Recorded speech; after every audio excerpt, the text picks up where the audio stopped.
토끼가 호랑이를 잡아먹지 않는 건 심성이 고와서가 아니다. 이 문장을 딱 읽는데 뒤통수를 한 대 맞은 것 같았어요. 그쵸. 우리가 보통 착하다고 생각하는 것들에 대해서 아주 근본적인 질문을 던지는 그림이다. 이 자료는 단순히 인간관계 기술 이런 걸 알려주는 게 아니고요. 네. 우리가 미덕이라고 여기는 친절, 관용, 평화 같은 가치들의 그 동기 자체를 해부하고 있어요. 그 동기 뒤에 힘이라는 변수가 숨어 있다는 걸 끄집어내는 거죠. 어쩌면 좀 우리가 보고 싶지 않았던 부분을 정면으로 보게 만드는 조금은 불편하지만 그래서 또 흥미로운 분석인 것 같아요. 바로 그 불편한 지점을 한번 제대로 파고들어보죠. 자료의 핵심 주장 중 하나가 많은 사람들이 자신의 무능력을 선량함으로 포장한다는 겁니다. 네. 사실 저도 이 부분 읽으면서 진짜 좀 찔렸어요. 예를 들어서 누군가의 부탁을 거절하면 관계가 틀어질까 봐 그게 두려워서 마지못해 알겠다고 하는 경우요. 네네. 많죠. 그러고는 속으로 나는 갈등을 싫어하는 평화주의자야. 이렇게 합리화하는 거죠. 아주 정확한 예시입니다. 그런 심리를 일종의 방어 기제라고 설명할 수 있겠네요. 방어 기제요? 네. 나는 거절할 힘이 없어서 복종했다. 이렇게 인정하는 건 자존심에 큰 상처를 입히잖아요. 그쵸. 힘들죠. 그 고통을 피하려고 아니야, 나는 배려심이 깊어서 수락한 거야 라고 스스로의 행동에 더 고상한 의미를 부여하는 겁니다.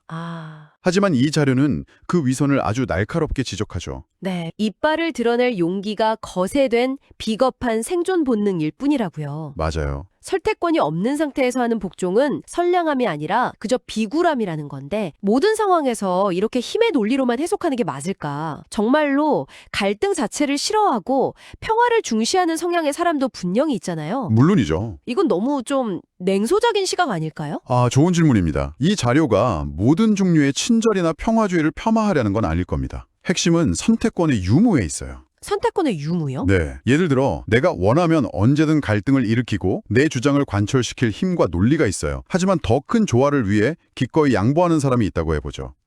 그 사람의 행동은 진정한 의미의 관용이고 평화주의입니다. 그건 진짜 강한 거죠. 그렇죠. 하지만 싸우면 백전백패하게 빤해서 혹은 반격했다가 돌아올 후폭풍이 두려워서 입을 다무는 건 네. 이 자료의 관점에서는 평화주의가 아니라 회피나 굴복에 가깝다는 거죠. 스스로에게 나는 왜 지금 침묵하는가? 이걸 던져보라는 겁니다. 그 답이 만약 두려움 때문이라면 그걸 선량함으로 착각해서는 안 된다는 그런 경고인 셈이죠.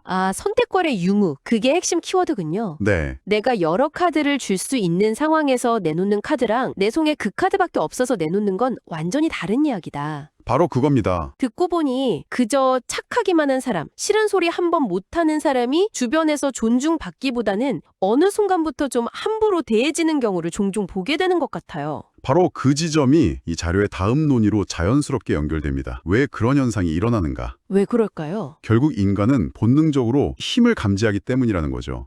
본능적으로요? 네. 저 사람이 나한테 잘해주는 게 힘이 없어서 어쩔 수 없이 그러는 건지 아니면 충분한 힘이 있음에도 나에게 자비를 베푸는 건지 무의식적으로 안다는 겁니다. 와. 그리고 후자의 경우에만 우리는 매력을 느끼고 더 나아가 존중하게 된다고 이 자료는 주장합니다. 여기서 그 유명한 개념이 등장하죠. 통제된 야수성. 여기서 야수성은 폭력성이나 악의를 의미하는 게 아닙니다. 오히려 유능함, 실력, 상황을 장악할 수 있는 잠재력에 가까워요. 누구도 나를 함부로 건드릴 수 없게 만드는 나만의 무기 같은 거죠. 그게 뛰어난 지성일 수도 있고 네. 압도적인 실력일 수도 있고 아니면 위기 상황에서도 흔들리지 않는 정신력일 수도 있습니다.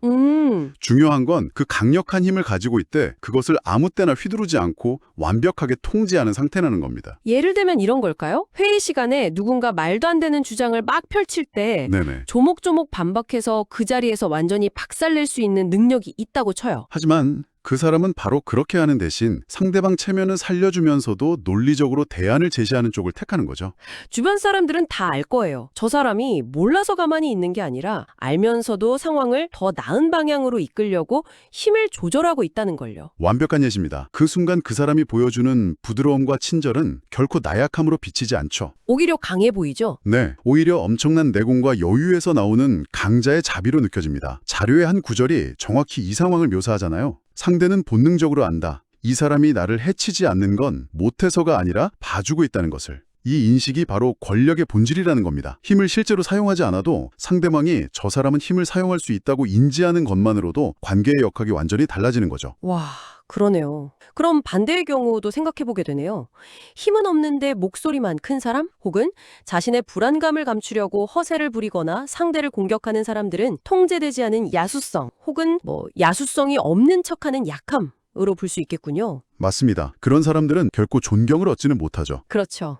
그래서 이 자료는 무해함 그 자체를 목표로 삼아서는 안 된다고 경고합니다. 아, 무해한 게 좋은 게 아니다. 그저 남에게 피해를 끼치지 않는 착한 사람이 되는 것에만 집중하면 결국 세상은 당신을 만만한 사람으로 취급하고 언젠가는 잡아먹으려 들 거라는 아주 현실적인 조언을 하죠. 그게 바로 무해함의 대가군요. 네. 생각해보면 우리가 역사적으로 존경하는 인물들도 대부분 그런 면모를 가졌던 것 같아요. 압도적인 권력이나 능력을 가졌지만 그것을 파괴가 아닌 창조나 화합을 위해 사용하기로 선택한 사람들이요. 그렇죠. 존경이라는 감정의 작동 원리를 아주 깊이 파고든 번석입니다. 존경은 동정과는 달라요. 우리는 약한 사람을 동정할 수는 있지만 존경하지는 않아요, 보통. 네, 그렇네요. 존경은 상대방이 가진 선택지의 무게를 인정할 때 생겨나는 감정입니다. 선택지의 무게? 저 사람은 A, B, C라는 다양한 선택을 할 수 있는 힘이 있는데 기꺼이 우리를 위해 가장 선한 선택지인 D를 골랐구나라고 느낄 때 비로소 우러나오는 거죠.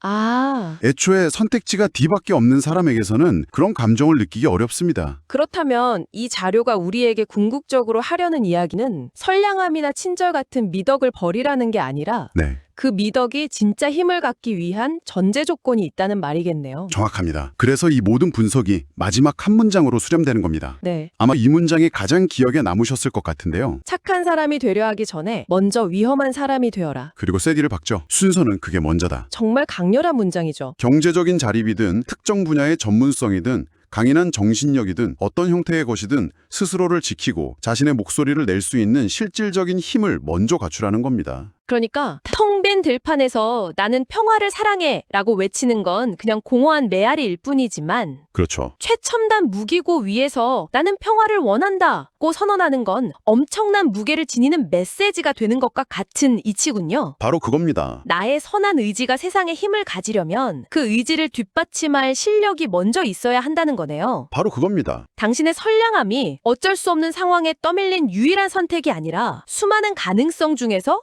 당신이 주체적으로 고른 가장 값진 선택이 되게 하라는 거죠.